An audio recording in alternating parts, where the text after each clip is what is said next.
Hey guys, welcome to another video on organization theory. This video is very important because in this video we are going to discuss about all the previous theories that we have learned in the previous videos. We'll be talking about classical, neoclassical and modern organization theory, and we'll try to understand each and every theory all together in this particular video. So let's get started. First of all, we will start with the classical theory. You all know that this organization theory has evolved over a period of time, and first of all we had the theory called classical theory. The classical theory actually emphasized on rationality. They say that the individual in the organization is actually a rational economic man who has economic needs, and if those needs are satisfied he will be happy.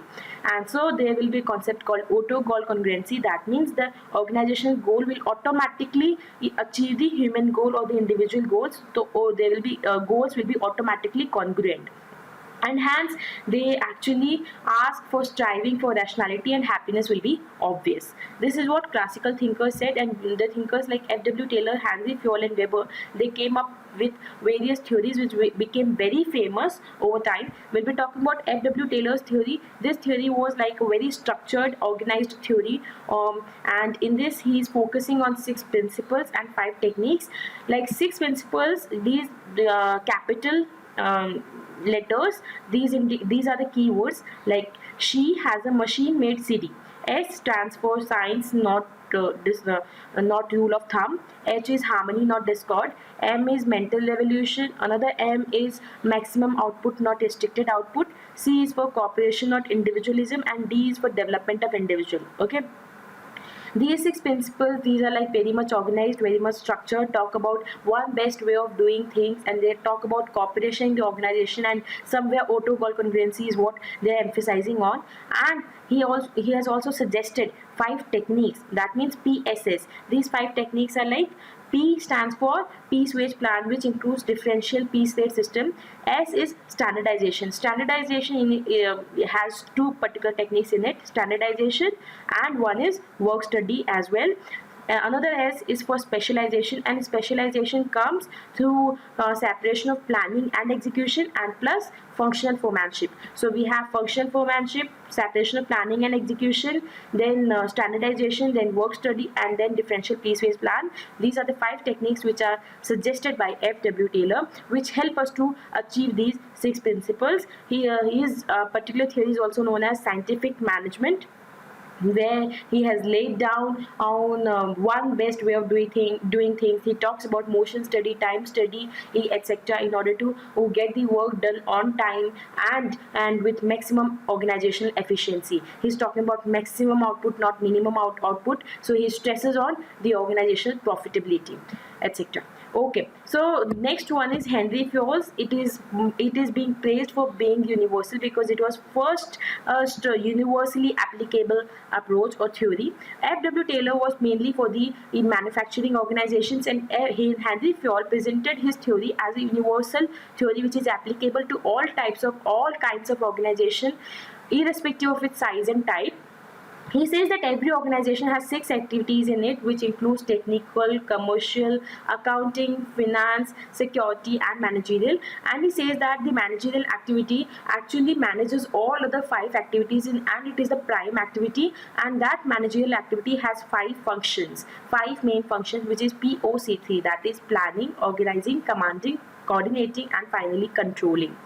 And all those 5 functions can be controlled or can be managed or can be implemented using the 14 principles. These 14 principles are universal principles which are applicable at every place in the organization and in all types of organization at all times. Okay, these principles include cooperation or spirit the corps, and scalar chain, and insubordination of individual goals to organizational goals, and division of work, and stability or stability of tenure, and so many principles are there. You can just go through that, like unity of direction, unity of command, etc. These Henry Fayol is mainly stressing upon the universal application of these principles and has called his theory as administrative management theory. Then comes Mr. Weber. Weber actually came up with the bureaucratic theory. Actually, Weber was like other classical thinkers. He was also very disillusioned by the organizations were managed that time, like individualistic approach, trial and error method, haphazard manner, etc. So he is also focusing on more objectivity, more impersonality, more instrumentality. He is talking about more legal rational authority, because he does not believe in historical authority or the authority of the eternal past or the charismatic authority or the authority of persona, etc. He is just talking about authority. He believes in an authority which comes from a position, a status, which comes from some law. Okay, so he's focusing on legal rational authority, and he's talking about equal interest and equal lack of interest in the work. He's just asking for work, so he's also focusing totally on rationality and formalization of the organization. Okay, so all these kind of people, they are actually focusing on centralization, formalization, and impersonality in the organization, and therefore they are overlooking the human aspect in the organization. Therefore came the neoclassical thinkers, who actually focus on the socio-psychological man. They say that man is not always a rational economic man who has only economic needs. A man is a socio-psychological man with varied needs. Okay, so it is actually focusing on satisfaction, and says that if human being in the organization, human element in the organization is satisfied, then rationality will be automatic. Okay, so here we have so many thinkers, many thinkers in neoclassical theory, but three main approaches, like human relations approach, behavioral science approach, and social system approach, one by one. Human relations approach is particularly given by Elton Mayo, or Elton Mayo is considered as the father of human relations approach, and in which he actually conducted the Hawthorne experiment. You can remember the Hawthorne experiment by IBIR. Here I stands for interviewing, B stands for bank wiring, I again stand for illumination process, and R stand for relay assembly. Means in every experiment there was different conclusions being drawn out, and on the basis of that it was said that the human relation skills is the most important skill, and human relations is the most important need of individual. Despite of physical factors like light, etc., the human relations or the interpersonal relation between individuals can actually improve the productivity of organization. Okay, so this was what human relations approach propounded. Now came the behavioral science approach. Actually, behavioral science approach is actually taking its ideas from different behaviors or different disciplines like psychology, sociology, etc., etc. So it is talking about motivation, inspiration, and it's talking about group relations, group behavior, as well as individual needs, etc. So there are not many theories given, like by McGregor and so many other thinkers who have contributed to behavioral science approach. We have talked about all these theories in OB lectures, and as being asked by you, we will be doing I will be doing the theories by behavioral science thinkers in this series also. Okay, next comes the social system approach. Social system approach, Chester Bernard is being considered as the father of social systems approach. Actually, he treats organization as a social system which needs cooperation, a system which is consisting of various individuals and various persons which needs to cooperate with each other for achieving the organizational goal. So these are like various neoclassical approaches, like one is human relations approach. This behavioral science approach is also known as human resource approach and the social systems approach. Okay, I hope this is clear. Next came the modern organization theory. Actually, classical theory actually emphasized mainly on the organization, mainly on rationality, and neoclassical theory, it emphasized on human being and happiness. So modern organization theory is actually an integrative approach. Not only it is considering both the views of classical and neoclassical, it is also considering environment, because none of the theories earlier considered environment. So main emphasis in this modern organization theory is only two things. One is organization is a system. As a system, it consists of various subsystems which are interdependent, interrelated, and interconnected. And again, this system is an open system, and therefore it interacts with environment again and again. So no organization can actually exist in vacuum.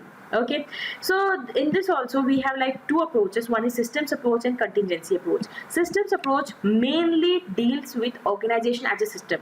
Although it agrees that organization is an open system and it has interactions with the environment, but it is actually dealing with the type of interactions that happen between various subsystems in the organization. Mainly what kind of subsystems there can be in an organization. So we have like three main models given by three main thinkers in this particular approach, like we have done in our previous videos. One by W.G. Scott, where he's talking about 5 subsystems. Okay, that is PF2 and I2. So these 5 subsystems by W.G. Scott means fusion process, individual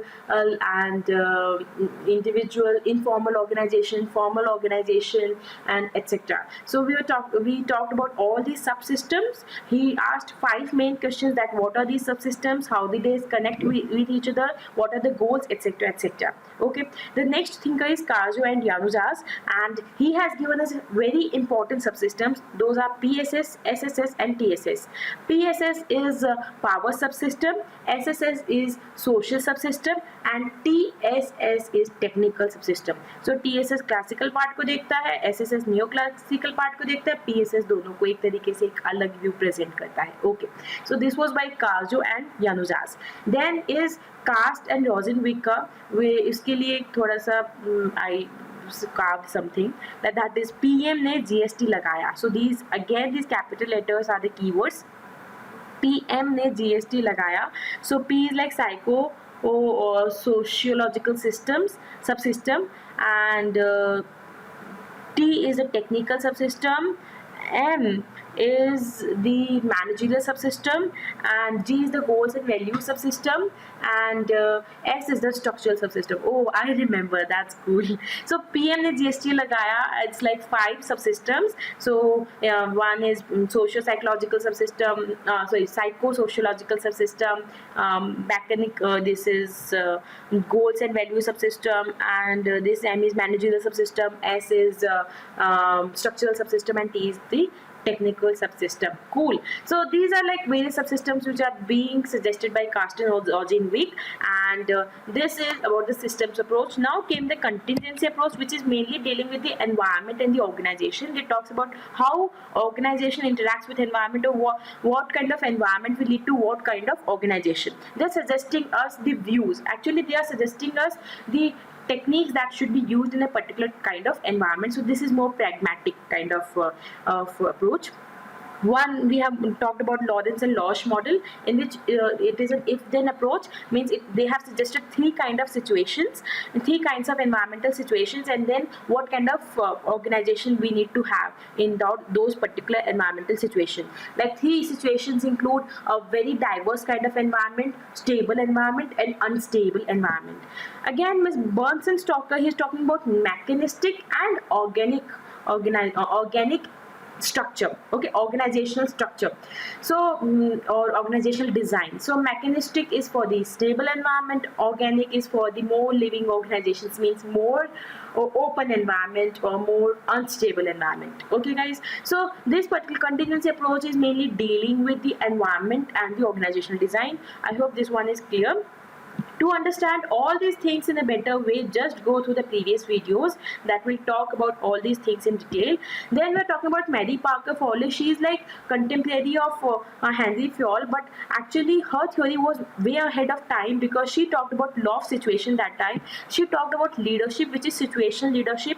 She said that there cannot be any one fixed method of managing or organizing or controlling any organization. It totally depends on the situation. That means situation is supreme. So guys, I hope you have understood the whole concept of evolution of organizational theories. All kinds of theories you have understood by now. So this brings me to the end of this video. I hope you understood everything in this video. If you like this video, please give me a thumbs up, write in the comment box below, and share this video with all your friends. The next topic we'll be dealing is the organizational design. And in my next video, stay healthy, be happy.